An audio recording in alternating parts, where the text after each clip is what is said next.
ഗുരുജനങ്ങളെ, സുഹൃത്തുക്കളെ, എല്ലാവർക്കും നമസ്കാരം. കഴിഞ്ഞ 2 ആഴ്ചയായിട്ട് കേരളത്തിലെ ഗ്രാമീണ വായനശാലകളൊക്കെ വളരെ വളരെ ഉണർന്ന് വളരെ ആവേശത്തോടു കൂടി നമ്മുടെ സാംസ്കാരിക രംഗത്തെ പല മഹാരഥന്മാരെക്കുറിച്ചും പ്രഭാഷണങ്ങളും പരിപാടികളൊക്കെ ആയിട്ട് നടത്തി നല്ല രീതിയിൽ ഇന്ന് സമാപിക്കണം. നിങ്ങളുടെ വായനശാലയും വളരെ നല്ല രീതിയിൽ പ്രവർത്തനങ്ങൾ നടത്തിയെന്നാണ് നജീബ് സാറ് പറഞ്ഞപ്പോൾ എനിക്കതിൽ നിന്ന് മനസ്സിലായത്. അങ്ങനെ ഈ പരിപാടിക്ക് വന്ന എല്ലാ സുഹൃത്തുക്കളോടും എനിക്കുള്ള നന്ദി ഞാൻ രേഖപ്പെടുത്തുകയാണ്. കാരണം ഒരു ഞായറാഴ്ച ഇത്തരം ഒരു സമയത്ത് മറ്റൊട്ടേറെ പരിപാടികൾ നീക്കിവെച്ച് അല്ലെങ്കിൽ പകൽ ഒട്ടേറെ പരിപാടികളിൽ പങ്കെടുത്ത് എന്നിട്ടും നിങ്ങളിവിടെ എത്തി എന്നുള്ളതാണ് വലിയൊരു കാര്യം. ഞാൻ എന്തുകൊണ്ടാണ് ഈ ഐ വി ദാസ് അനുസ്മരണമേറ്റ് വന്നതെന്ന് വെച്ച് കഴിഞ്ഞാൽ, ഐ വി ദാസിനെ പോലെ ഒരാളെ അനുസ്മരിക്കാൻ കിട്ടുക എന്നുള്ളത് എന്നെ സംബന്ധിച്ച്, ഞാൻ അതുപോലെ തന്നെ അക്കാദമിയിലൂടെ സ്റ്റാഫായ സുകുമാരേട്ടനൊക്കെ ഉണ്ട്, ഞങ്ങൾക്കൊക്കെ ഒരു സ്വകാര്യ അഹങ്കാരമുണ്ട്. ഐ വി ദാസ് മാഷ്ക്ക് ആ രീതിയിലുള്ള വലിയ പ്രാധാന്യമുണ്ട്. ഒരുപക്ഷെ പി എൻ പണിക്കർ സാറിനെ കുറിച്ച് പറയുന്ന പോലെ എല്ലാ മീഡിയകളും ഐ വി ദാസ് മാഷെ കുറിച്ച് പറയില്ല. ഐ വി ദാസ് മാഷെ കുറിച്ച് അങ്ങനെ പറയാതിരിക്കാനുള്ള ഒരു കാരണം എന്ന് പറഞ്ഞു കഴിഞ്ഞാൽ നമ്മുടെ പത്രക്കാരുടെ ഒരു നയത്തിൻ്റെ ഒരു പ്രശ്നമാണ്. ഒരു പത്രത്തിൻ്റെ പത്രാധിപരായിരുന്ന ഒരാളെ കുറിച്ച് മറ്റു പത്രങ്ങൾ എഴുതില്ല. അത് എത്ര വലിയ സ്വർണ്ണക്കെട്ടിയാണെങ്കിലും എഴുതാറില്ല എന്നുള്ളതാണ്. അതാണ് ഐ വി ദാസ് മാഷിൻ്റെ ഒരു ദുര്യോഗം എന്ന് പറയുന്നത്. ഐ വി ദാസ് മാഷ് ദേശാഭിമാനി പത്രത്തിൻ്റെ എഡിറ്ററായിട്ട്, വാരികയുടെ എഡിറ്ററായിട്ട് 2 തവണ എഡിറ്ററായിട്ടുണ്ട്. അതുപോലെ തന്നെ അദ്ദേഹത്തിൻ്റെ ജീവിതം മുഴുവൻ അദ്ദേഹം പത്രപ്രവർത്തനത്തിനും ജനകീയ രാഷ്ട്രീയത്തിനായിട്ട് ഉപയോഗിച്ച ഒരാളാണ്. അപ്പോൾ അതുകൊണ്ട് ഐ വി ദാസ് മാഷ് എത്ര വലിയ കാര്യം ചെയ്തു കഴിഞ്ഞാലും നമ്മുടെ മാധ്യമങ്ങൾ അങ്ങനെയാണ്. അതിപ്പോൾ ഐ വി ദാസ് മാഷെ കുറിച്ച് മാത്രമല്ല, മറ്റ് പല ആളുകളെ കുറിച്ചും ദേശാഭിമാനി എഴുതില്ല. ഇപ്പോൾ മനോരമയിലെ പത്രാധിപരെ കുറിച്ച് എന്തുണ്ടെങ്കിലും ദേശാഭിമാനി എഴുതില്ല, അല്ലെങ്കിൽ മാതൃഭൂമി എഴുതില്ല. മനോരമയിൽ എന്ത് കാര്യം നടന്നാലും മാതൃഭൂമി എഴുതില്ല. മാതൃഭൂമി പത്രാധിപർക്ക് എന്തുണ്ടായാലും മനോരമ എഴുതില്ല.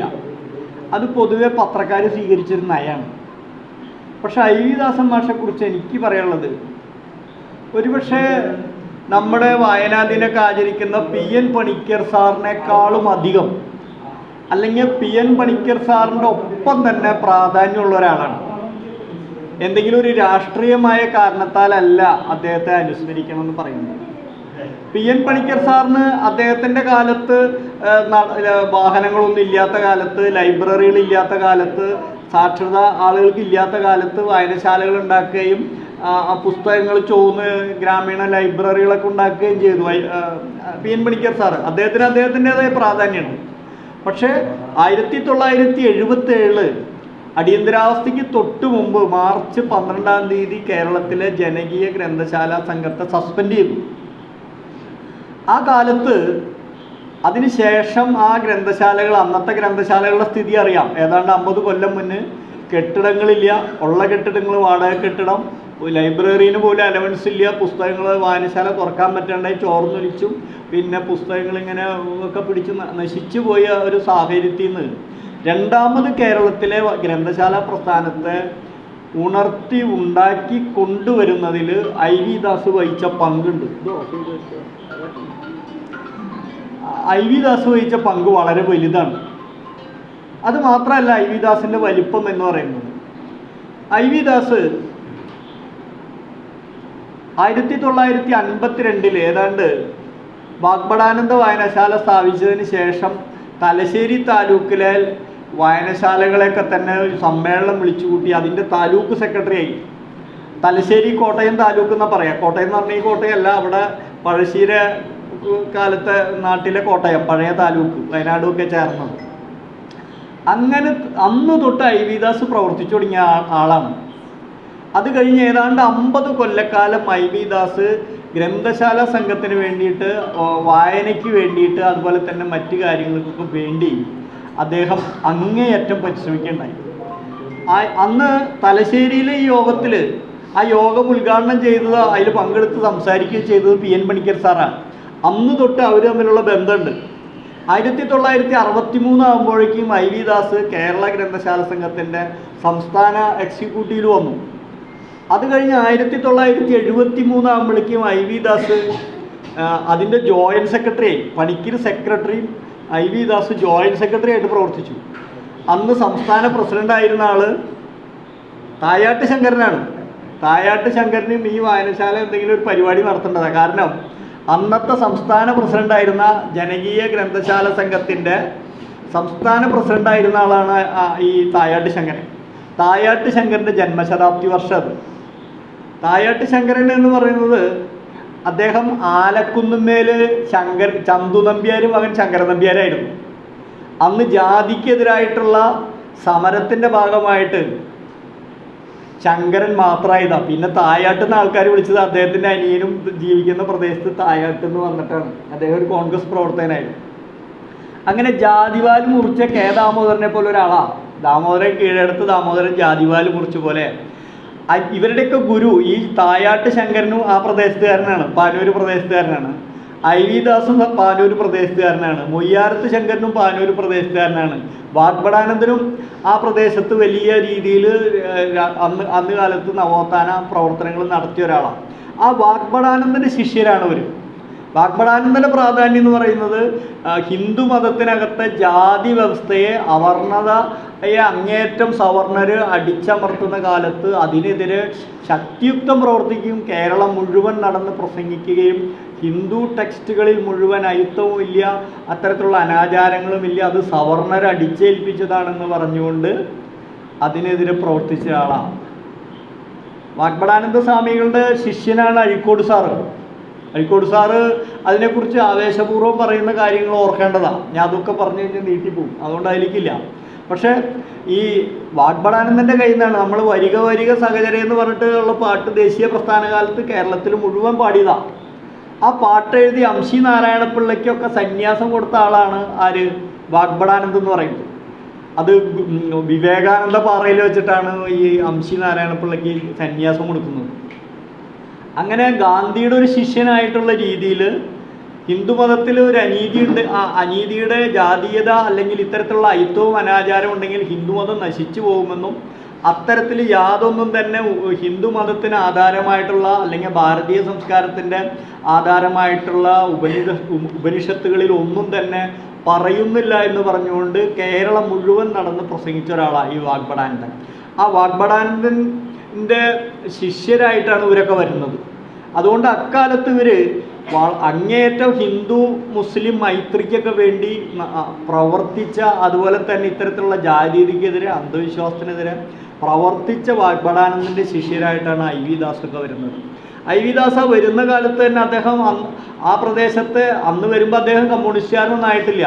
അദ്ദേഹം ഒരു പ്രത്യേക സന്ദർഭത്തിലാണ് സോഷ്യലിസ്റ്റായിട്ട് പ്രവർത്തിക്കുന്ന കാലത്ത് PR കുറുപ്പ് പാനൂര് ആകെ അടക്കി വാഴുന്ന കാലമാണ്. PR കുറുപ്പും കേരളത്തിലെ സോഷ്യലിസ്റ്റുകളും സോഷ്യലിസ്റ്റുകളുടെ ഇന്ത്യൻ സോഷ്യലിസ്റ്റുകളുടെ ഒരു രീതി തന്നെ കമ്മ്യൂണിസ്റ്റുകാർക്കെതിരായിട്ടുള്ളതാണ്. ആ കാലത്ത് പാനൂര് ജനകീയ രാഷ്ട്രീയ പ്രവർത്തനവും അതുപോലെ തന്നെ ഈ വാഗ്ഭടാനന്ദ കേന്ദ്രത്തിൽ വെച്ച് എല്ലാ മാസവും പുസ്തക ചർച്ചയൊക്കെ ഉണ്ടാവും. എല്ലാ രാഷ്ട്രീയക്കാരും വിളിക്കും. എല്ലാ രാഷ്ട്രീയക്കാരും വ്യത്യസ്ത തലത്തിലുള്ള ആളുകളെയൊക്കെ വിളിക്കും.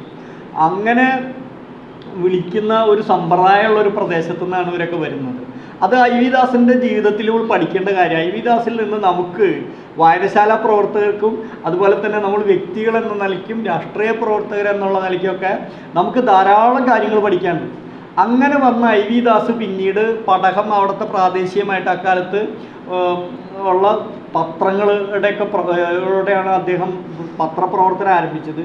പിന്നീട് അദ്ദേഹം എന്താ പറയുക, മൊയ്യാരത്തിൻ്റെ മരണം, മൊയ്യാരത്ത് ശങ്കരനെ കുറിച്ച് നിങ്ങൾ കേട്ടുകയാണ്. 1935 ഇന്ത്യൻ നാഷണൽ കോൺഗ്രസിൻ്റെ ചരിത്രം, കേരളത്തിലെ കോൺഗ്രസിൻ്റെ ചരിത്രം എഴുതിയ ആളാണ്. മൊയ്യാരത്ത് പിന്നെ ശങ്കരൻ അവിടുന്ന് കോൺഗ്രസ് വിട്ട് പിന്നെ കമ്മ്യൂണിസ്റ്റ് ആവുന്നു, അദ്ദേഹത്തിനെ തല്ലിക്കൊല്ലുന്നു. ആ 48 മൊയ്യാരത്തിൻ്റെ ആ എന്താ പറയുക അതിദാരുണമായ മരണമാണ് ഐ വി ദാസിനെ കമ്മ്യൂണിസ്റ്റ് പാർട്ടിയിലേക്ക് എത്തിക്കുന്നത്. മൊയ്യാരമാണ് എന്നെ കമ്മ്യൂണിസ്റ്റ് ആക്കിയെന്ന് ഐ വി ദാസ് മാഷ് പറയും. ആ മൊയ്യാരത്തിൻ്റെ എന്താ പറയുക ആ ജീവിതം അത് വളരെ ത്യാഗധനമായ, അദ്ദേഹം MBBS മറ്റേ കൽക്കത്തയിൽ പഠിക്കാൻ പോയ സന്ദർഭമൊക്കെ നിങ്ങൾക്കറിയാം. അവിടെ നിന്ന് ദേശീയ പ്രസ്ഥാനത്തിൽ പങ്കെടുക്കുന്നതിന് വേണ്ടി മനഃപൂർവ്വം നാട്ടിൽ തിരിച്ചെത്തി വേണ്ടി ഇവിടുത്തെ കോൺഗ്രസിൻ്റെ നേതൃത്വം ഏറ്റെടുത്ത് പ്രവർത്തിച്ച ഒരാളാണ്. മൊയ്യാരം കുറേ പുസ്തകങ്ങളൊക്കെ എഴുതിയിട്ടുണ്ട്. ഇന്നത്തെ പോലെയല്ല സാംസ്കാരിക പ്രവർത്തനം രാഷ്ട്രീയ പ്രവർത്തനം ഒന്നായി കാണുന്ന കാലത്താണ്. അപ്പോൾ അങ്ങനെയുള്ള മൊയ്യാരത്തിൻ്റെ സമയത്താണ് അദ്ദേഹം കമ്മ്യൂണിസ്റ്റ് മാനിഫെസ്റ്റോ വായിക്കുന്നതും ഭരണകൂടം വിപ്ലവമൊക്കെ വായിക്കുന്നത്. അങ്ങനെയാണ് അദ്ദേഹം കമ്മ്യൂണിസ്റ്റ് പാർട്ടിയിലേക്ക് എത്തുന്നത്. ആ ഒരു സാഹചര്യത്തിലാണ് അങ്ങനെ വന്ന് അദ്ദേഹം പിന്നീട് അദ്ദേഹത്തിൻ്റെ ഒരു പ്രവർത്തന മണ്ഡലമായി മാറുന്നത്. അദ്ദേഹം UP സ്കൂൾ അധ്യാപകനാണ് അവിടുത്തെ മൊകേരി സ്കൂളിലെ. അങ്ങനെ ആയിരിക്കുമ്പോഴും വായനശാല പ്രവർത്തനമാണ് അദ്ദേഹത്തിൻ്റെ ഒരു പ്രധാനപ്പെട്ട, അതുപോലെ തന്നെ സാഹിത്യ പ്രചരണം, ഇതൊക്കെയായിരുന്നു അദ്ദേഹം ഏറ്റെടുത്തത്. അദ്ദേഹത്തിൻ്റെ വായനശാല പ്രവർത്തനത്തിലെ ഒരു സവിശേഷത എന്ന് പറയുന്നത് അദ്ദേഹം ജനകീയ ഗ്രന്ഥശാല പ്രസ്ഥാനത്തെ 1977 പിരിച്ചുവിട്ടപ്പോൾ ആ അടിയന്തരാവസ്ഥ കാലത്തും അതിനെ പുനഃസ്ഥാപിക്കുന്നതിന് വേണ്ടിയിട്ട് അത്തരം വായനശാലയിലെ അക്കാലത്ത് ഫിലിം ക്ലബ്ബുകളൊക്കെ നടത്തിക്കാനും ഒക്കെ തന്നെ രഹസ്യമായി പ്രവർത്തനങ്ങൾക്ക് നേതൃത്വം കൊടുത്ത ഒരാളാണ്. അതേസമയം അദ്ദേഹം അക്കാലത്ത് അന്ന് തലശ്ശേരിയിലെ കമ്മ്യൂണിസ്റ്റ് പാർട്ടിയുടെ സെക്രട്ടറി ആയിരുന്ന രാജഗോപാലൻ മാഷ് ഒളിവിൽ പോയപ്പോൾ അവിടുത്തെ പാർട്ടി ഏരിയ സെക്രട്ടറി ആയിട്ട് അദ്ദേഹം പ്രവർത്തിച്ചു. അത് കഴിഞ്ഞ് പാനൂർ ഏരിയയിൽ ഈ PR കുറുപ്പിൻ്റെ അടക്കി വാഴുന്ന സ്ഥലത്ത് അവിടുത്തെ പാർട്ടി ഏരിയ സെക്രട്ടറി ആയിട്ട്, അങ്ങനെ എപ്പോഴും ഞാൻ ഈ പാർട്ടിയുടെ കഥ പറയാൻ വേണ്ടിയല്ല അത് പറഞ്ഞത്, അദ്ദേഹത്തിലൊരു ജനകീയ എന്താ പറയുക ഒരു സാംസ്കാരിക പ്രവർത്തകൻ, ഒരു ജനകീയ രാഷ്ട്രീയ പ്രവർത്തകൻ അദ്ദേഹത്തിനുണ്ട്. അതിൻ്റെ 100 കഥകൾ എനിക്ക് പറയേണ്ടത്. അതാണ് ഞാൻ പറഞ്ഞത്, എനിക്ക് ഐ വി ദാസിനെ കുറിച്ച് പറയുമ്പോൾ ഒരു സ്വകാര്യ അഹങ്കാരം ഉണ്ടെന്ന്. ഐ വി ദാസ് ഗ്രന്ഥശാലയിൽ വന്നിട്ട് പ്രധാനമായിട്ട് ചെയ്ത അക്കാലത്ത് ആ നിയമം കൊണ്ടുവന്നു. 1989 ഇന്നത്തെ ഗ്രന്ഥശാലകൾ നിലകൊള്ളുന്ന ഇതിനെ സ്റ്റാറ്റ്യൂട്ടറി ആക്കുന്ന, ഒരാൾക്കിപ്പോൾ അതിന് പിരിച്ചുവിടാൻ പറ്റില്ല, സ്റ്റാറ്റ്യൂട്ടറി ആക്കി നിലനിർത്തുന്ന ആ നിയമം കൊണ്ടുവരുന്നതിൽ പിന്നിൽ പ്രവർത്തിച്ച ഒരാൾ ഐ വി ദാസാണ്. അങ്ങനെ ഒന്നാമത്തെ ഗ്രന്ഥശാല സംഘത്തിൻ്റെ സെക്രട്ടറി ആയി അദ്ദേഹം. അങ്ങനെ ആയിരിക്കുന്ന സമയത്താണ് 50ാം വാർഷികം നടക്കുന്നത് ഗ്രന്ഥശാല സംഘത്തിൻ്റെ. ആ 50ാം വാർഷികത്തിന് ഐ വി ദാസിൻ്റെ ഒപ്പം അവിടുത്തെ കോഴിക്കോട്ടത്തെ ഓഫീസിൻ്റെ സെക്രട്ടറി ആയിട്ട് 2-3 മാസം പ്രവർത്തിച്ച ഒരാളല്ല. എനിക്കതുകൊണ്ട് ആ കാലത്ത് ഐ വി ദാസ് മാഷെ കുറിച്ച് നന്നായിട്ട് അറിയാം. ആ പരിപാടിയൊക്കെ നടത്തുമ്പോൾ ഐ വി ദാസിൻ്റെ ഒരു ജനകീയതയുടെ തലാണ്. ഐ വി ദാസിൻ്റെ ദേശാഭിമാനിയിലെ കോളം എഴുത്ത് കണ്ടാലും മാതൃഭൂമിയിലെ കോളം എഴുത്തൊക്കെ നമ്മൾ കാണുമ്പോൾ പത്രാധിപർ എന്നുള്ളവർക്കുള്ള കോളമൊക്കെ കണ്ടു കഴിഞ്ഞാൽ ഇദ്ദേഹം ഒരു തനി മൂരാച്ചി കമ്മ്യൂണിസ്റ്റാണല്ലോ എന്ന് പറയും, അല്ലെങ്കിൽ മൂരാച്ചി രാഷ്ട്രീയക്കാരനാണെന്ന് പറയും.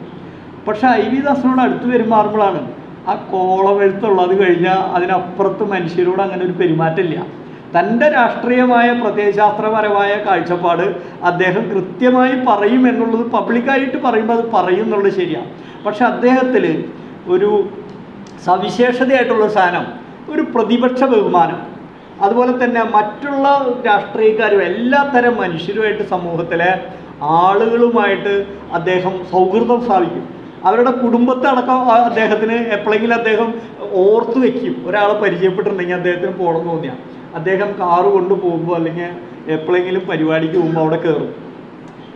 തായാട്ട് ഇങ്ങനെ അനുസ്മരിക്കുന്നുണ്ട്. പാനൂര് തായാട്ട് അവിടുത്തെ പ്രസിദ്ധ കോൺഗ്രസ്സുകാരനാണ്.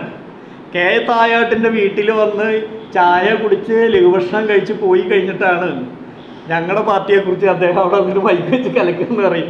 എന്നാലും എനിക്ക് അദ്ദേഹത്തോട് അങ്ങേറ്റത്തെ ആദരവാണ്. ഞങ്ങൾക്ക് കുടുംബത്തിനടക്കം അദ്ദേഹത്തിൻ്റെ വിയോഗമൊക്കെ നഷ്ടമെന്ന് പറയുന്നുണ്ട്. അത് അദ്ദേഹത്തിൻ്റെ ഒരു രീതിയായിരുന്നു. അദ്ദേഹം ഇവിടുന്ന് തൃശ്ശൂരിൽ നിന്ന് തിരുവനന്തപുരം പോകുമ്പോൾ ഞങ്ങൾ അക്കാദമി പരിപാടിക്ക് പോയിട്ട് അല്ലാണ്ടും പോയിട്ട് അപ്പോൾ അദ്ദേഹത്തിൻ്റെ കയ്യിൽ ഒരു ചെറിയ കുറിപ്പടി ഉണ്ടായിരിക്കും. കാറുകാരോട് ആദ്യമൊന്നും പറയില്ല, കാറ് ഇന്ന വഴിക്ക് പോട്ടെ എന്ന് പറയും. അവിടെ എത്തുമ്പോൾ കാറ് നിർത്താൻ പറയും. അവിടെ ചോദിക്കും ഇന്നാളുടെ വീട് എവിടെയാണെന്ന് ചോദിക്കും. അപ്പോൾ ചിലപ്പോൾ അവിടെ ഒരു പഴയ ലൈബ്രറി പ്രവർത്തകൻ എന്താ പറയുക അസുഖമായിട്ട് ഇരിക്കുകയായിരിക്കും, പ്രായാധിക്യം കൊണ്ടുള്ള പ്രശ്നങ്ങളായിരിക്കും. ചിലപ്പോൾ ആ വീട്ടിലൊരു മരണം നടന്നിട്ടുണ്ടായിരിക്കും. ആളവിടെ ചെന്ന് അത് സംസാരിച്ച് കണ്ടു കഴിഞ്ഞ് തിരുവനന്തപുരത്തേക്ക് സാധാരണ ഒരു വണ്ടിക്ക് കാറിന് പോകണമെങ്കിൽ 6 മണിക്കൂർ വേണമെങ്കിൽ ഐ വി ദാസ് രാവിലെ പോയി വൈകുന്നേരം എത്തുള്ളൂ. അങ്ങനെയുള്ളൊരു പ്രകൃതമുള്ളൊരു മനുഷ്യൻ അദ്ദേഹം. സാഹിത്യ അക്കാദമിയുടെ സെക്രട്ടറി ആയിരുന്ന സമയത്തും ലൈബ്രറി സംഘടനയ്ക്കകത്തും ഒരു ആൾക്ക് അസുഖമാണ്, അദ്ദേഹത്തിന് ചികിത്സാ സഹായം വേണം, അല്ലെങ്കിൽ എന്തെങ്കിലും സഹായം വേണം എന്ന് പറഞ്ഞാൽ IV ദാസ് ആദ്യം ചെയ്യുന്ന കാര്യം അത് നടത്തുക എന്നുള്ളതാണ്. IV ദാസ് അതിന് വേണ്ടി അക്കാദമിയിലായിരിക്കുമ്പോൾ കമ്മിറ്റിയിൽ ഒരു തീരുമാനം എടുത്തിട്ടുണ്ട്, 5000 രൂപ ആർക്കും സെക്രട്ടറിക്ക് എപ്പോൾ വേണമെങ്കിൽ കൊടുക്കാം. അദ്ദേഹം ഉണ്ടാക്കി വെച്ചതാണ്. 10-20 കൊല്ലം മുന്നോട്ടുണ്ടെങ്കിൽ 5000 രൂപ, ഇന്നത്തെ അല്ല. അല്ലെങ്കിൽ അദ്ദേഹം സംസ്ഥാന സർക്കാരിന് അപ്പം കത്തെഴുതും. ആ കാര്യം അദ്ദേഹം വളരെ ഇതായിട്ട് ഇപ്പോൾ എന്താ അഴീക്കോട് സാറ് പറഞ്ഞു ഇന്ന ആൾക്ക് കാശ് അയക്കണം, ഉടനെ അയച്ചു. തൃക്കൊടിത്തനം ഗോപിനാഥൻ നായർ മക്കളൊക്കെ നോക്കാതെ ഇങ്ങനെ കിടക്കുകയാണ്, ഉടനെ അയച്ചു. അതുപോലെ തന്നെ എഴുത്തുകാരനായിട്ടുള്ള PA ഉത്തമൻ ഇങ്ങനെ പൊതുമേഖലാ സ്ഥാപനത്തിലൊക്കെ ജോലി ചെയ്യൽ തന്നെ ക്യാൻസർ വന്ന് കെടുക്കുകയാണ്. ഉത്തമൻ്റെ ഒരു കത്ത് വന്നു, ഒരു കാർഡ്, വെറും കാർഡ്. അപ്പോൾ അക്കാദമിയിലെ ആളുകൾക്ക് ഉത്തമനൊന്നും അറിയില്ല, ഉത്തമൻ അങ്ങനെ വരുന്ന ആളല്ല. അദ്ദേഹം ഒരു ദളിത് സാഹിത്യകാരനായതുകൊണ്ട് ആ രീതിയിൽ സാഹിത്യത്തിൻ്റെ തറവാട്ടിലൊന്നും കയറി ഇറങ്ങി നടന്നിട്ടില്ല. ഇന്ന് ഉത്തമൻ്റെ നല്ല നോവൽ സാഹിത്യമാണ്. ഉത്തമൻ്റെ കാര്യമൊക്കെ ആൾ കോട്ടയത്ത് അവിടെ ഇവിടെയൊക്കെ വിളിച്ച് ചോദിച്ചപ്പോൾ അദ്ദേഹം ഇവിടുന്ന് VRS ഒക്കെ എടുത്ത് പോയി, ക്യാൻസറാണ്, എന്താണെന്ന് അറിയില്ല എന്നാണ് ആൾക്കാർ പറഞ്ഞത്. പിന്നെ അദ്ദേഹം ചില ആൾക്കാർ ചോദിച്ചപ്പോൾ അദ്ദേഹം നമ്മുടെ സംഘടനക്കാരനല്ല എന്ന് പറഞ്ഞു. അപ്പോൾ വേറെ ആൾ പറഞ്ഞു അല്ല, ഉത്തമൻ്റെ ആദ്യത്തെ പുസ്തകം പ്രകാശനം ചെയ്തു. പിന്നെ ഒരാൾ വിളിച്ച് പറഞ്ഞു നായനാരൊന്നും എനിക്കൊരു ഓർമ്മയുണ്ടെന്ന് പറഞ്ഞു. അങ്ങനെ ഉത്തമനെ കുറിച്ച് വിവരം കിട്ടാനില്ല. ദാസൻ മാഷ് രാവിലെ തൊട്ട് ഈ ഉത്തമൻ്റെ പിന്നില. വൈകുന്നേരം ആകുമ്പോഴേക്കും പറഞ്ഞു അവിടെ RCCയിൽ ആരെ വിളിച്ചാലും ഇപ്പോൾ അതറിയാം. അങ്ങനെ ആൾ പരിചയപ്പെട്ട ഒരാളാണ് ശാന്തൻ എന്ന് പറഞ്ഞ കവി. ഇപ്പോൾ വളരെ പ്രസിദ്ധനൊക്കെയൊക്കെ ശാന്തൻ. അന്ന് ഒന്നുമില്ല. ആ ശാന്തനെ വിളിച്ചു ചോദിച്ച് അന്ന് വൈകുന്നേരം ആകുമ്പോഴേക്കും ഉത്തമനുള്ള ക്യാഷ് അവിടെ ചെയ്യാൻ വേണ്ടിയുള്ള ഏർപ്പാടുണ്ടാക്കി. അങ്ങനെ മനുഷ്യരോടൊരു ഇത് കാണിക്കുന്നത്. IV ദാസൻ മാഷ പുസ്തകങ്ങൾ എടുത്തോ, 10-15 പുസ്തകങ്ങളുണ്ട്. അദ്ദേഹം ഒക്കെ എഡിറ്റ് ചെയ്താണ് അധികം, അല്ലാത്തതൊക്കെ വളരെ കുറച്ചാണ്. ലേഖനമാല അങ്ങനെ ചില അപൂർവ പുസ്തകങ്ങളാണ്. മറ്റത് തായാട്ട് ശങ്കരനെ കുറിച്ചായാലും അതുപോലെ തന്നെ ഗാന്ധി ഇന്നലെ ഇന്നൊക്കെ പറയുന്ന പുസ്തകമായാലും ശങ്കരദർശനായാലും ജോസഫ് മുണ്ടശ്ശേരിയെ കുറിച്ചായാലും ആരെക്കുറിച്ചാണെങ്കിലും അതുപോലെ BR കൃഷ്ണയ്യർ ഒരുപാടുണ്ട്. അങ്ങനെ അതിലൊക്കെ തന്നെ എല്ലാ തരം മനുഷ്യരുടെ അഭിപ്രായം പ്രതിഫലിപ്പിക്കുക എന്നുള്ളതാണ്. അദ്ദേഹത്തിൻ്റെ എതിർകക്ഷിയിൽപ്പെട്ട ആൾക്കാരുടെ അഭിപ്രായങ്ങൾ, അദ്ദേഹത്തിൻ്റെ എതിർ ദർശനങ്ങളിൽപ്പെട്ട ആളുകളുടെ അഭിപ്രായങ്ങൾ, വിമർശനങ്ങൾ, അങ്ങനെയാണ് IV ദാസിൻ്റെ ഓരോ എഡിറ്റിംഗ് പുസ്തകങ്ങളുള്ളത്. അത് അദ്ദേഹത്തിൻ്റെ ജീവിതത്തിലാകമാനം ആ രാഷ്ട്രീയ സംസ്കാരമുണ്ട്. അതെന്താ പറയാൻ കാരണം എന്ന് വെച്ച് കഴിഞ്ഞാൽ IV ദാസൻ മാഷ് അവിടെ ഉള്ളപ്പോൾ തപസ്യയുടെ കലാസാഹിത്യവേദിയുടെ സംസ്ഥാന സെക്രട്ടറി ആയിട്ടുള്ള ബാലകൃഷ്ണൻ അവിടെ വരും. ബാലകൃഷ്ണൻ IV ദാസൻ മാഷ് രാഷ്ട്രീയമൊക്കെ പറഞ്ഞ് തർക്കിക്കും. ബാലകൃഷ്ണൻ കൂടി ഉച്ചയ്ക്ക് സുമാരണ്ണൊക്കെ അറിയാം, ഉച്ചയ്ക്ക് ഊണ് കഴിച്ച് വൈകുന്നേരം ചിലപ്പോൾ ബാലകൃഷ്ണൻ പോവാം. അങ്ങനെ അവർ തമ്മിൽ. അതുപോലെ തന്നെ അഴീക്കോട് സാറിൻ്റെ വീട്ടിൽ ഞാൻ പല സെക്രട്ടറിമാരുടെ കൂടെ പോയിട്ട്, പക്ഷേ സുകുമാർ അഴീക്കോട് സാറിന് IV ദാസൻ മാഷ് ചെല്ലുമ്പോൾ വലിയൊരു ആഹ്ലാദം പോലെയാണ്. വലിയ വലിയ കാര്യങ്ങളൊക്കെ ഇരുന്നവരും ഇങ്ങനെ പറയും. അത് നടക്കാൻ പോണത് രാഷ്ട്രീയ രംഗത്തെ വിമർശനങ്ങൾ. അടുക്കളയിൽ നിന്ന് ചായ വരാൻ വൈകിയ IV ദാസൻ മാഷിക്ക് വേണ്ടിയിട്ട് അഴീക്കോട് സാർ ഓർമ്മ കണ്ടിട്ടുണ്ട്, ചായ നേരെ വരെ ആയില്ലെന്ന് വെച്ചിട്ട്. അങ്ങനെ ഒരു ബഹുമാനം. അതുപോലെ തന്നെയാണ് VR കൃഷ്ണയ്യർ ഇടയ്ക്ക് വിളിക്കുമ്പോൾ നമ്മളടുത്തിരിക്കുന്നുണ്ടാവും. സ്വാമി ഇപ്പോൾ ഭാര്യയായിട്ട് സംസാരിക്കാറുണ്ടോ? ഇപ്പോൾ ഭാര്യയായിട്ട് സംസാരിച്ചുകൊണ്ടിരിക്കുക. ഭാര്യയായിട്ട് സംസാരിക്കുമെന്ന് വെച്ച് കഴിഞ്ഞാൽ VR കൃഷ്ണയ്യരുടെ ഭാര്യ വളരെ നേരത്തെ മരിച്ചു പോയതാണ്. അപ്പോൾ VR കൃഷ്ണയ്യർ പരസ്യമായിട്ട് പറയുന്നത് ഞാൻ എന്നും രാത്രി ഭാര്യയായിട്ട് സംസാരിക്കാറുണ്ട്. അദ്ദേഹത്തിൻ്റെ ഇതിലൊക്കെ ഉണ്ട്, എഴുത്തുകളിലൊക്കെ ഉണ്ട്. അപ്പോൾ ഇത് വളരെ തെറ്റ്. സ്വാമി എന്ന് വിളിക്കുന്നത് VR കൃഷ്ണയ്യരെയാണ്. നമ്മൾ ആലോചിച്ച് നോക്കണം എത്ര വലിയ മനുഷ്യനാണ്. അങ്ങനെ വിളിക്കാനുള്ള ഒരു സൗഹൃദം IV ദാസൻ മാഷ്ക്കുണ്ട്. ഞാനൊരു ദിവസം ഇതുപോലെ പോയപ്പോൾ കോട്ടയ്ക്കിൽ ഭാര്യയുടെ അടുത്ത് പോകാൻ ആൾക്കുന്നുണ്ട്. അവിടെ ഇരുന്നിട്ട് പലർക്കും കത്ത് കൊടുക്കും. അന്നിപ്പോൾ ഈ നെറ്റും ഇതൊന്നുമില്ല, അതുപോലെ തന്നെയുള്ള ഇലക്ട്രോണിക് കമ്മ്യൂണിക്കേഷൻ ഒന്നുമില്ല, മൊബൈലൊന്നുമില്ല. പക്ഷേ IV ദാസ് ഇന്ന ആൾക്ക് ഇന്ന ആശുപത്രിയിൽ നിന്ന് ഇങ്ങനെ അഡ്വൈസ് ചെയ്ത് അദ്ദേഹത്തിന് ആ ചികിത്സ കഴിഞ്ഞു, നിങ്ങൾ അദ്ദേഹത്തിന് കൊടുക്കണമെന്ന് പറഞ്ഞാൽ IV ദാസിൻ്റെ കത്ത് മതി നിങ്ങൾക്ക് കോട്ടയ്ക്കിലെ ആയുർവേദശാലയിൽ എല്ലാത്തരം ചികിത്സ കിട്ടാൻ. അതൊക്കെ അങ്ങനെ IV ദാസിന് അവരൊക്കെ ആയിട്ട് എന്താ പറയുക, അവരൊക്കെ അത്തരം ആളുകൾക്കൊക്കെ IV ദാസ് എന്ന് പറഞ്ഞ് ചെല്ലുമ്പോൾ അവരൊക്കെ അവിടെ റെഡി ആയിട്ടിരിക്കുന്നുണ്ടാവും. ഞാനൊരു ദിവസം രാത്രി ഇതുപോലെ പോയി, വീരേന്ദ്രകുമാറിനെ കാണണം എന്ന് പറയാം. അപ്പോൾ എടോ ഗോപാലകൃഷ്ണ ബഹളമൊക്കെ നടക്കുന്ന കാലമാണ്, പത്രാധിപർ അങ്ങോട്ടും ഇങ്ങോട്ടുള്ള വിളിയൊക്കെ. അപ്പോൾ IV ദാസൻ മാഷ് കാത്തിരുന്ന് 1 മണിക്കൂർ വൈകി 8:30 ചെല്ലാന്ന് പറഞ്ഞു. 9:30 ആയപ്പോൾ വീരേന്ദ്രകുമാർ പുറത്തേക്ക് ഇറങ്ങിപ്പോയി. അവിടെ ചെന്ന് ഗേറ്റിൽ ചെന്നപ്പോൾ വിളിക്കുമ്പോൾ അവിടുത്തെ വാച്ച്മാൻ പറഞ്ഞു വീരൻ പോയി എന്ന് പറഞ്ഞു. അപ്പോൾ അത് സാരില്ല എന്ന് പറഞ്ഞ് പിന്നെ അങ്ങോട്ട് പോവാം മോളിലേക്ക് കയറി. അവിടെ ചെന്നപ്പോൾ ഈ ഗോപാലകൃഷ്ണൻ എന്ന് പറഞ്ഞ എഡിറ്റർ ഇരിക്കുക. അദ്ദേഹം കണ്ട വഴിക്ക് എഡിറ്റ് സ്വീകരിച്ചു. ഉടനെ പോയല്ലോ മാനേജിങ് എഡിറ്റർ പോയി, അതായത് വീരേന്ദ്രകുമാർ. അത് സാരില്ല ഞാൻ ഇപ്പോൾ വിളിക്കാം, ഇപ്പം അങ്ങോട്ട് പോയിട്ടുണ്ടാവുള്ളൂ എന്ന് പറഞ്ഞു. ഗോപാലകൃഷ്ണൻ വീരേന്ദ്രകുമാറിനെ ഐ വി ദാസ് കൂടി ചായ കൊണ്ടുവരുമ്പോഴേക്കും വിളിച്ചു വരുത്തി ഈ വീരേന്ദ്രകുമാർ ഇങ്ങോട്ട് മടങ്ങി വന്നു കഴിഞ്ഞിട്ടെന്ന് പറഞ്ഞാൽ പിന്നെ രൂക്ഷമായ രാഷ്ട്രീയ തർക്കമാണ്. ഇങ്ങനെ പറയാൻ പാടില്ലായിരുന്നു എന്ന് ഗോപാലകൃഷ്ണനുള്ള ഈ വീരേന്ദ്രകുമാർ അപ്പോൾ പറഞ്ഞു, കമ്മ്യൂണിസ്റ്റുകാർ എന്തോരം ത്യാഗം അനുഭവിച്ചെന്ന് നിങ്ങൾക്കറിയോ, നിങ്ങൾക്ക് അതിൻ്റെ ചരിത്രം അറിയുമെന്ന് ഐ വി ദാസ് മാഷ്. അപ്പോൾ വീരേന്ദ്രകുമാർ, നിങ്ങൾക്കറിയോ ഐ വി ദാസ്, ഞങ്ങൾ പ്ലാച്ചിമട സമരത്തിൽ എത്ര കോടി രൂപയുടെ പരസ്യം ഒക്കെ ത്യജിച്ചിട്ടാണ് ഈ സമരം, നിങ്ങളെന്താ അത് കാണാത്തതെന്നൊക്കെ പറഞ്ഞ് രൂക്ഷമായി അതിനിടയിലേക്ക് എനിക്ക് ഡയറി കൊണ്ടുവരാൻ പറഞ്ഞ് ഞങ്ങൾക്ക് ചായ അതിലൊക്കെ തന്നു. 1 മണിക്കൂർ കഴിഞ്ഞപ്പോഴാണ് ഐ വി ദാസിനെ വിട്ടു 3 യാത്ര പറഞ്ഞ് ഈ കഥയൊക്കെ പറഞ്ഞ് അതൊക്കെ നമുക്ക് ഇനിയൊക്കെ അങ്ങനെയൊക്കെ ഉണ്ടെങ്കിലും കമ്മ്യൂണിസ്റ്റുകാരും നിങ്ങളൊക്കെ ഒത്തുപോകണം സോഷ്യലിസ്റ്റുകളും എന്നൊക്കെ പറഞ്ഞ് ഐ വി ദാസ് അപ്പോഴും മാതൃഭൂമിയിൽ കോളം ചെയ്യുന്നുണ്ട്. അത് വേറെ തമാശ. അങ്ങനെയാണ് ഐ വി ദാസ് മാഷ്. നമ്മളത് ഒരു ദിവസം തിരുവനന്തപുരത്ത് പോയി. ഐ വി ദാസ് മാഷ് അക്കാദമി സെക്രട്ടറി ആയി വന്നപ്പോൾ 2 കാര്യം പ്രധാനമായിട്ട് ഓർക്കണം. ഞാൻ ഒന്ന് പറഞ്ഞു ചികിത്സാ സഹായം ഇങ്ങനെയുള്ള കാര്യങ്ങൾ ആളുകൾക്ക്. രണ്ടാമത്തെ കാര്യം, അപ്പം തമ്പുരാൻ്റെ കളക്ടറേറ്റിൻ്റെ ബാക്കിലുള്ള സ്ഥലം അദ്ദേഹം മേടിച്ചെടുത്തു. 35 സെന്റ് കോടി രൂപയുള്ള അവിടെ ഇപ്പോഴും കെട്ടിടം വന്നില്ല എന്നുള്ളത് വേറെ സംഗതി. പക്ഷെ അത് ഐ വി ദാസിൻ്റെ ഒരു ഉത്സാഹം കൂടിയാണ്. അതുപോലെ ഐ വി ദാസിൻ്റെ മറ്റൊരു സംഗതി എന്ന് പറഞ്ഞാൽ നവോത്ഥാന നായകരെ ആദരിക്കുക എന്നുള്ള പരിപാടി. എല്ലാത്തരം നവോത്ഥാന നായകരും ഇപ്പം ഞാൻ കുട്ടികൃഷ്ണന്മാരുടെ വീട്ടിൽ കമ്മ്യൂണിസ്റ്റുകാർ പുരോഗമന സാഹിത്യത്തിൽ ഇതുപോലെ തെറി പറഞ്ഞ ഒരാളില്ല. പക്ഷെ ആ കുട്ടീഷന്മാരുടെ വീട്ടിൽ പോവും. എല്ലാ തരത്തിലുള്ള കോൺഗ്രസ്സുകാരായിട്ടുള്ളവരൊക്കെ വീടില്ല പക്ഷത്ത് നിന്ന ആളുകളുടെ വീട്ടിലൊക്കെ പോകും. കെ പി കേശവൻ്റെ വീട്ടിലൊക്കെ ഞങ്ങൾ അങ്ങനെ പോയിട്ടുണ്ട്. ഐ വി ദാസ് മാഷ്ക്ക് അത്തരത്തിലുള്ളൊരു എന്താ പറയുക, എപ്പോഴും ഒരു സമൂഹത്തെ മൊത്തത്തിൽ കൂട്ടിപ്പിടിക്കുക എന്നുള്ള അവരവരുടെ കോൺട്രിബ്യൂഷൻ എന്താണെന്ന് അറിഞ്ഞ് അത് കൂട്ടിപ്പിടിക്കുക എന്നുള്ളത്, അതിനെ ആദരിക്കുക എന്നുള്ളൊരു പണി അദ്ദേഹത്തിനുണ്ട്. അത് അദ്ദേഹത്തിൽ നമ്മൾ പഠിക്കേണ്ടതാണ്. അതിനൊരു തമാശ കൂടിയും പറയാം. അക്കാദമിയിൽ പ്രോഗ്രാമിൻ്റെ ചാർജ് അന്ന് എനിക്കായിരുന്നു. അന്ന് സബ് എഡിറ്റർക്കാ ചാർജ്. പ്രോഗ്രാമിൽ നമ്മുടെ കമ്മിറ്റിക്കാരിരുന്ന് അറിയാലോ, ഈ നിങ്ങൾ 5-6 കമ്മ്യൂണിസ്റ്റുകാരെ പേര് എഴുതില്ല, ഒരു 3-4 കോൺഗ്രസ്സുകാരെ പേര് എഴുതി. മാഷ്ക്ക് ആ ശീലം എപ്പോഴും ഉണ്ട്. മാഷ് അതിങ്ങനെ പറയും പരസ്യമായിട്ട്, കുറേയൊക്കെ മതി, നമ്മളെ ആൾക്കാർ മതി, ഇനി അവർ വരട്ടെ. അങ്ങനെ എന്താ പറയുക, എന്ത് കാര്യത്തിന് ഇങ്ങനെ ആളുകൾ പോയി കാണുന്നൊരു സമയത്ത് ഒരിക്കൽ വളരെ കടുത്ത എതിർപ്പാണ് അന്നത്തെ കമ്മിറ്റിയോട്, മൂന്നനോടൊക്കെ. അന്ന് മറ്റേ നമ്മുടെ പുതൂർ ഉണ്ണീഷ്ണൻ രോഗശൈലിയിൽ കിടക്കണം. അപ്പോൾ പറഞ്ഞു, നിങ്ങൾ എന്നെ ചത്തിട്ട് പൊതിയാനും എനിക്ക് നിങ്ങൾ ചികിത്സാ സഹായം തരാനൊന്നും വരണ്ട, പക്ഷെ നിങ്ങൾക്ക് പറ്റണമെങ്കിൽ ഒരു കാര്യം നിങ്ങൾ ചെയ്യണം. നിങ്ങൾ ഈ അക്കാദമി ആണെങ്കിൽ ഞാൻ ജീവിച്ചിരിക്കുന്ന കാലത്ത് എൻ്റെ ഒരു പുസ്തകം നിങ്ങൾ അച്ചടിക്കുന്നു പറഞ്ഞു. അപ്പോൾ അക്കാദമിയിലാണ് അന്ന് കാലത്ത് ഈ സർഗാത്മക സാഹിത്യം അച്ചടിക്കാൻ വകുപ്പില്ല. പിന്നെ ജീവിച്ചിരിക്കുന്ന ആൾക്കാർ തീരെ പരിഗണിക്കില്ല, ചത്തവരുടെ സാഹിത്യം മാത്രമേ അടിക്കുള്ളൂ. അതാണ് അക്കാദമിയുടെ നയം. ആ നയ ഐ വി ദാസ് തിരുത്തിയിട്ട് പുതൂർ ഉണ്ണീഷിൻ്റെ കഥകൾ പിറ്റുന്ന അടുത്ത ആഴ്ച കമ്മിറ്റിയിൽ വിളിച്ചു വരുത്തി, അത് മേടിച്ച് അതിൻ്റെ കാശ് വന്നിച്ച് കൊണ്ടുകൊടുത്തു. അങ്ങനെ ഐ വി ദാസിൻ്റെ അതാണ് ഒരു ജനകീയ ഒരു രാഷ്ട്രീയത്തിൻ്റെ ഒരു പ്രവർത്തന ശൈലി. അത് ഗ്രന്ഥശാല സംഘത്തിന് എത്രമാത്രം ഉപകരിച്ചിട്ടുണ്ടെന്നാണ് അറിയിക്കേണ്ടത്. ഈ ലൈബ്രറികളൊക്കെ 1977 ശേഷം ഇങ്ങനെ നശിച്ചു കിടന്ന് വീണ്ടും നിയമം വന്ന് ജനകീയ ഗ്രന്ഥശാല സംഘത്തിന് ആ സമയത്ത് പ്രതിസന്ധി വന്നു. ഇ ടി ബഷീർ കാശ് കൊടുക്കില്ല എന്നായി.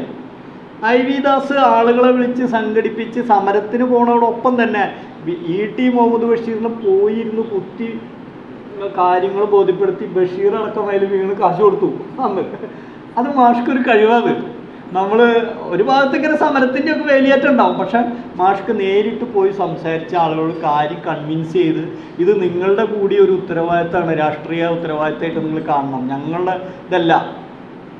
അത് ഒരുപക്ഷെ P N Panicker sir secretary ആവുന്ന കാലത്ത് ഭൂരിപക്ഷം ഉണ്ടായിരുന്നിട്ടും അന്നത്തെ ഭരണസമിതിയിൽ തായാട്ടോ ഐ വി ദാസ് മാഷ് ഉദ്ദേശിച്ച വേറെ സെക്രട്ടറി വയ്ക്കാം.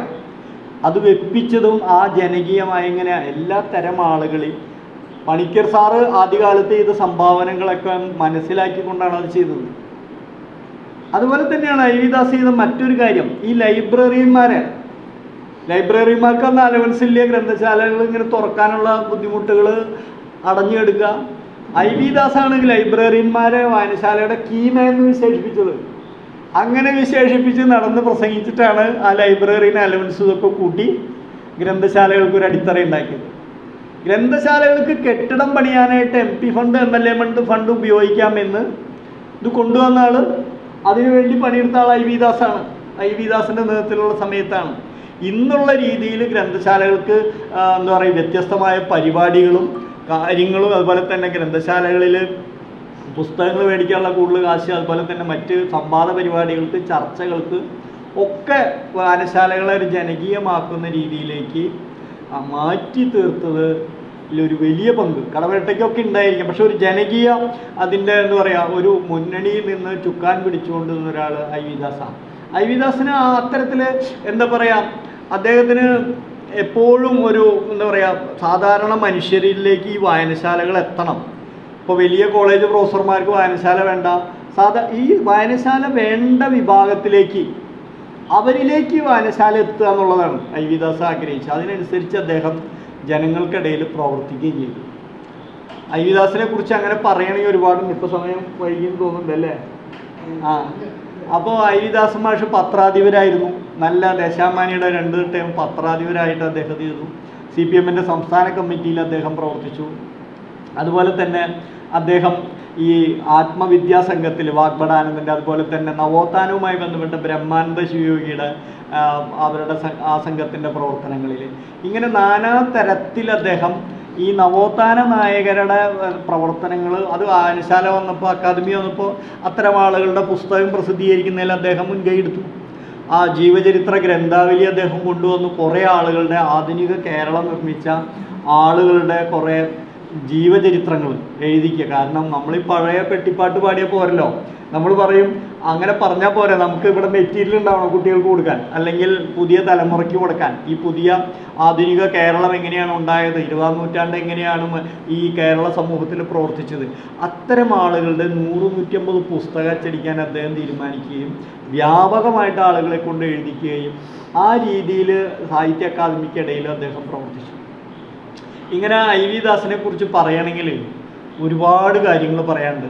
IV ദാസിനെ അന്വേഷിച്ച് രാത്രി 10 മണിക്ക് വീരേന്ദ്രകുമാർ വരുന്ന രാത്രിക്ക് ഞങ്ങൾ ഇരുന്നിട്ടുണ്ട്. കാരണം ഞാൻ അവിടെ വന്നിട്ടേ പോകുള്ളൂ. ദാസമാഷ് പറയാം, അല്ല ഇന്നിനി വേണ്ട, നമുക്ക് അടുത്ത ദിവസം. അല്ല ദാസ്, ഞാൻ എൻ്റെ പാർട്ടിയിലെ പ്രശ്നങ്ങളൊന്ന് പരിഹരിച്ചിട്ട് ഞാൻ ദാസിനെ വന്ന് കണ്ടിട്ടേ പോവുള്ളൂ. അപ്പം ഞങ്ങൾ ഒപ്പം ഇരിക്കുന്ന രാത്രി ഒരു 9 മണിയാകുമ്പോഴേക്കും കയറിയെത്തി. അങ്ങനെയൊക്കെയുള്ള അതുപോലെ കൊടിയേരിയ വഴിക്ക് പോകുമ്പോൾ. അപ്പോൾ IV ദാസമാഷ് ഒരു വ്യക്തിത്വത്തിൻ്റെ പ്രത്യേകത ഞാൻ പറഞ്ഞത്, മനുഷ്യർക്കിടയിൽ പ്രവർത്തിക്കുക എന്ന് പറഞ്ഞു കഴിഞ്ഞാൽ ജലത്തിലെ മത്സ്യം പോലെ പ്രവർത്തിക്കുക എന്ന് പറയുന്ന ഒരു പ്രവർത്തന ശൈലിയുണ്ട്. മാത്രമല്ല IV ദാസ് മാഷ മറ്റൊരു കമ്മിറ്റ്മെൻ്റ് എന്ന് പറയുന്നത് പൊതുപണം ഉപയോഗിക്കുന്നിടത്ത്, ചെലവ് ചെയ്യുന്നിടത്ത് ഇത്രമായ എന്താ പറയുക അവിടെ ഈ അക്കാദമി പ്രവർത്തനവും വായനശാല പ്രവർത്തനം അല്ലാണ്ട് അബുദാബി ശക്തി അവാർഡിൻ്റെ സമ്മാനദാന സമയത്തൊക്കെ ആള് ഞങ്ങളുടെ കയ്യിൽ 1500 രൂപയ്ക്കുള്ള ആ നാടൻ പാട്ട് മതി എന്ന് പറയും. ആദ്യമേ തന്നെ പല സംഘക്കാരും ഇത് വന്ന് ബന്ധപ്പെടുകയൊക്കെ ചെയ്യലോ. അങ്ങനെ പൊതുപണം കൈകാര്യം ചെയ്യുമ്പോൾ ഇപ്പോൾ അക്കാദമി എക്സിക്യൂട്ടീവ് കഴിഞ്ഞ് കഴിഞ്ഞാൽ ഭക്ഷണം കഴിക്കാൻ എല്ലാവരും നേരെ ഇന്ത്യ ഗേറ്റിലേക്ക്, ചൈന ഗേറ്റിലേക്ക് കയറുമ്പോൾ IV ദാസ് പറയും, ഇവിടെ മോഡേൺ ഹോട്ടലിൽ 50 രൂപയ്ക്ക് ഭക്ഷണം കിട്ടുമെന്ന് പറയും. അല്ലെങ്കിൽ പറയും, ഇന്ന് നമുക്ക് താലൂക്ക് ക്യാൻറ്റീനിൽ ഭക്ഷണം കഴിക്കാം, അവിടെ 30 രൂപയുള്ള പറയും. ഇത് നമ്മുടെ സാഹിത്യകാരന്മാരോട് പറയുമ്പോൾ ഉണ്ടാവുന്ന സംഗതി അറിയാലോ. അങ്ങനെയാണ് IV ദാസ്. അങ്ങനെ ഒരു ദിവസം തിരുവനന്തപുരത്ത് മറ്റേ തുറന്ന ജയിലിൽ വായനശാല സ്ഥാപിക്കുക, ജയിലിലെ ആളുകളെ തുറന്ന ജയിലിലൊരു പരിപാടി നടത്തുക എന്ന് പറഞ്ഞു കഴിഞ്ഞാൽ വലിയ റിസ്ക് ഉള്ളതാണ്. സെൻട്രൽ ജയിലിലൊരു പരിപാടി നടത്തുക, തുറന്ന പരിപാടി. കാരണം കുറ്റവാളികൾ ഒന്നിച്ച് ഇവർ തമ്മിൽ ഉള്ള വൈരാഗ്യ ബുദ്ധി അവിടെ വെച്ച് തീർക്കും പരസ്പരം. ഭയങ്കര റിസ്ക്കാണ്. പോലീസിന് വേറെ എക്സ്ട്രാ ഫോഴ്സിനെ കൊണ്ടുവന്നിട്ടാണ് ഇത് ചെയ്യുന്നത്, അതിന് അംഗീകാരം മേടിച്ചിട്ട്. കാരണം ജയിലിൽ ഈ കുറ്റവാളികൾ ഒന്നിച്ച് അസംബിൾ ചെയ്യുന്ന ഒരു പരിപാടി ഇല്ല. ഓരോ റൂമിൽ നിന്നുള്ളവരോ കഴിച്ച്, അല്ലെങ്കിൽ ഇത്ര നിശ്ചിത സമയം ഇത്രയേ ഉള്ളൂ. പക്ഷെ അങ്ങനെ ഇത് ചെയ്യുമ്പോൾ അതിന് കൊണ്ടുപോയി പണം തലേദിവസം കഞ്ഞിക്കടയിൽ തിരുവനന്തപുരത്ത് മുരളി കേഫ് ഉണ്ടല്ലോ, അവിടെ കയറിപ്പ് വെച്ച് മറന്നു IV ദാസ്. അപ്പോൾ ആകെതായി രാത്രിയായി 10 മണി കഴിഞ്ഞിട്ടാണ് കഞ്ഞി കുടിക്കാൻ തന്നെ പോകുന്നത്, അവിടെ പറഞ്ഞു വെച്ചിട്ട്. അപ്പോൾ ഇത് ഉടനെ കാറെടുത്തൊക്കെ ചെന്നു. അപ്പോൾ ദാസന്മാഷോട് ഇരുന്ന് പറഞ്ഞു, ഇനിയിപ്പോൾ എന്താ ചെയ്യുക, ആകെ ആശ്രയിക്കാനുള്ളത് പിണറായി വിജയൻ, ഒരു 25,000 രൂപ വിജയനോട് തരാം, ഫോൺ വിളിക്കുമെന്ന് പറഞ്ഞിട്ട് പോയിട്ട് പറഞ്ഞു. അപ്പോഴേക്കും കാറ് പോയി. പിണറായി വിജയനോട് കാശൊക്കെ ചോദിച്ചു വെച്ചു. അപ്പോഴേക്കും കാറ് പോയപ്പോൾ ബാഗ് അവിടെ ഇരിക്കുന്നുണ്ടായിരുന്നു, സൈഡിൽ ഈ ജനലേറെ സൈഡായിരുന്നു. ആ ബാഗ് അവിടെ ഇരുന്നു. വൈകുന്നേരം അത് കഴിച്ചപ്പോൾ പൂട്ടിപ്പോയില്ലേ. അപ്പം അങ്ങനെ എന്താ പറയുക, അത് തൃശ്ശൂർ വിയ്യൂർ ജയിലിലൊക്കെ നടത്തി. അങ്ങനെ ജനകീയമായിട്ട് കാര്യങ്ങളെ കാണുക, സാധാരണ മനുഷ്യരിലേക്ക് സാഹിത്യത്തെ ഇറക്കി കൊണ്ടുവരിക. വെറുതെ പറയുന്നതല്ല അത്. ആ കുറ്റവാളികളുടെ അടുത്തൊക്കെ പോയി തമാശ പറഞ്ഞ് ചിരിച്ച് ഇത്തിരി നേരം അവരുടെ കലാപരിപാടികൾ, പാട്ട്, അവരുടെ കഥ എഴുതിയത്, ചെറിയ കവിത എഴുതിയതൊക്കെ അവതരിപ്പിച്ച് അങ്ങനെ പോരുമ്പോൾ അവർക്കുണ്ടാവുന്ന ഒരു റിലീഫ് അത് ചെറുതല്ല. അത് അത്തരത്തിലുള്ള റിസ്ക് എടുത്തുള്ള പരിപാടി. പോലീസിന് റിസ്ക്കാണ്, അതുപോലെ തന്നെ സാധാരണ അനുമതി കൊടുക്കില്ല.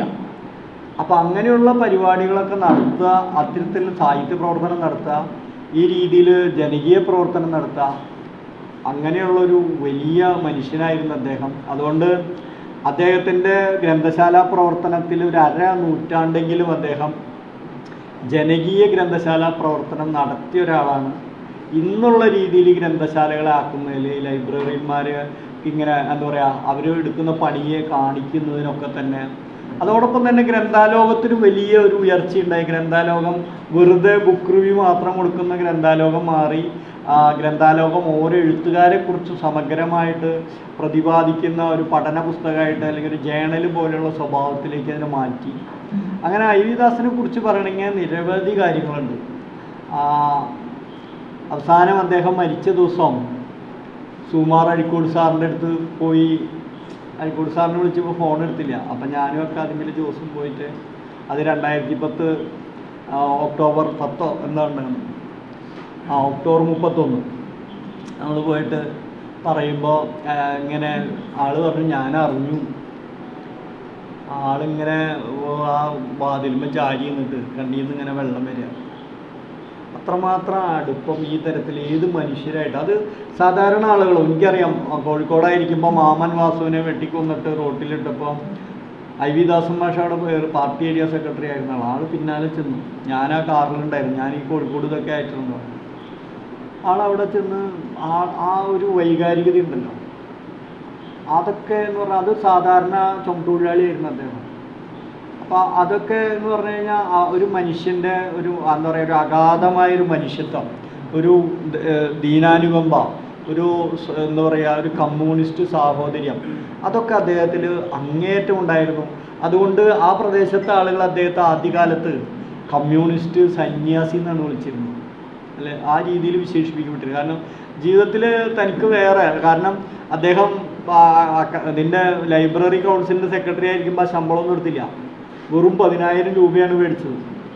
അപ്പോൾ അതിനെക്കുറിച്ച് പാനൂർ അനുസ്മരിക്കുന്നുണ്ട്. ഈ മനുഷ്യൻ്റെത് അദ്ദേഹം അന്ന് അതാരോടും പറയുകയോ പത്രങ്ങളിൽ വരെ കൊട്ടി ചോദിക്കുന്നുണ്ടായില്ല. പക്ഷെ കെ പാനൂർ ദാസൻ മാഷെ രാഷ്ട്രീയക്കാരനൊന്നല്ല. അദ്ദേഹം പറയാം, ഞാനൊരു ദിവസം വീട്ടിൽ പോയപ്പോഴാണ് കണ്ടത് ഐ വി ദാസൻ്റെ ആ ചെറിയ വീട്. ഞാനും പോയി എൻ്റെ വീട്ടിൽ, വളരെ പഴയൊരു കൊച്ച് നായർ തറവാടിൻ്റെ, ഈ റൂമൊന്നും വലിയ വീതിയൊന്നും ഇല്ലാത്ത ചെറിയ കട്ടിലും ചെറിയ സിമെൻറ്റൊക്കെ ഇട്ടുള്ള ഓടിട്ടൊരു ചെറിയ തരം. അദ്ദേഹം മകനും ജോലി ഉണ്ടായിട്ടൊന്നും അദ്ദേഹം, അല്ലെങ്കിൽ അത്ര ഇതുണ്ടായിട്ടൊന്നും അദ്ദേഹം ചെയ്യില്ല. അങ്ങനെ ലളിതനായി ജീവിക്കുക. അതുപോലെ തന്നെ എല്ലാ മനുഷ്യരും സമൂഹത്തിലെ എല്ലാ തരം രാഷ്ട്രീയക്കാരും ചേർത്ത് പിടിക്കുക, അങ്ങനെയുള്ള പ്രവർത്തന പദ്ധതികൾ ആവിഷ്കരിക്കുക, എന്നാൽ തൻ്റെ രാഷ്ട്രീയ പ്രതിബദ്ധതയിൽ ഒട്ടും കുറവില്ലാതെ പോരാടുക. നല്ല പ്രത്യയശാസ്ത്ര ബോധ്യമുള്ള ഒരാളായിരുന്നു അദ്ദേഹം.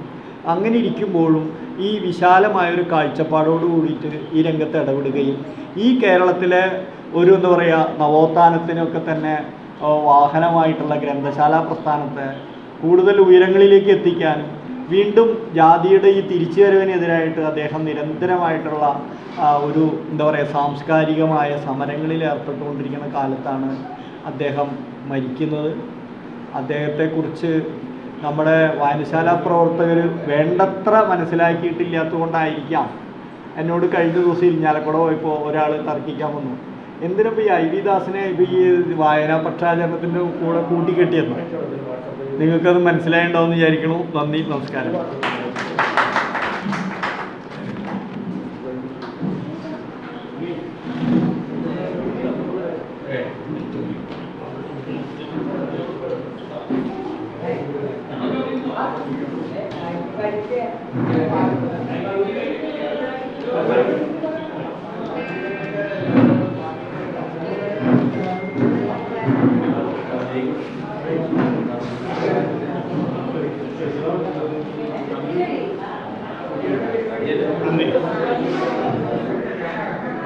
നന്ദി രേഖപ്പെടുത്തുവാൻ വേണ്ടി നമ്മുടെ വിനോദിനെ ആദരവോടെ ക്ഷണിച്ചോളും.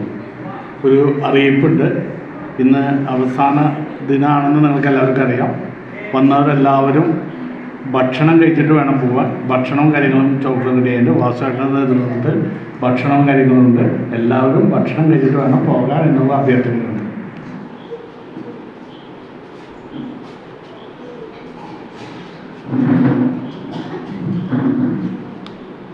കഴിഞ്ഞ കുറച്ച് ദിവസങ്ങളായിട്ട് ഏതാണ്ട് 2-2.5 ആഴ്ചകളായിട്ട് നമ്മൾ ഈ ലൈബ്രറി കൗൺസിലിൻ്റെ ഭാഗമായിട്ട് വായന പക്ഷാചരണം 10-12ഓളം ദിവസങ്ങളിലായിട്ട് പല വിവിധ സാഹിത്യകാരന്മാരെ അനുകരിച്ച് നമ്മൾ പ്രഭാഷണങ്ങൾ നടത്തുകയുണ്ടായി. ഇന്നിപ്പോൾ ഏറ്റവും ലാസ്റ്റ് ദിവസം ഇന്ന് നമ്മുടെ ഈ പരിപാടിയിൽ ഇവിടെ വന്ന് സംസാരിക്കാനായിട്ട് ഇവിടെ എത്തിച്ചേർന്ന വളരെ വിശദമായിട്ടുള്ള രീതിയിൽ രവിദാസ് സാറിനെ കുറിച്ച് ഇവിടെ നമുക്ക് പറഞ്ഞു തന്നു. നമ്മുടെ ക്ഷണം സ്വീകരിച്ച് ഈ പരിപാടിയിൽ സംബന്ധിക്കാനായിട്ട് ഇവിടെ എത്തിച്ചേർന്ന VD ഡേവിസ് സാറിന് ലൈബ്രറിയുടെ പേരിൽ പ്രത്യേകം നന്ദി രേഖപ്പെടുത്തുന്നു.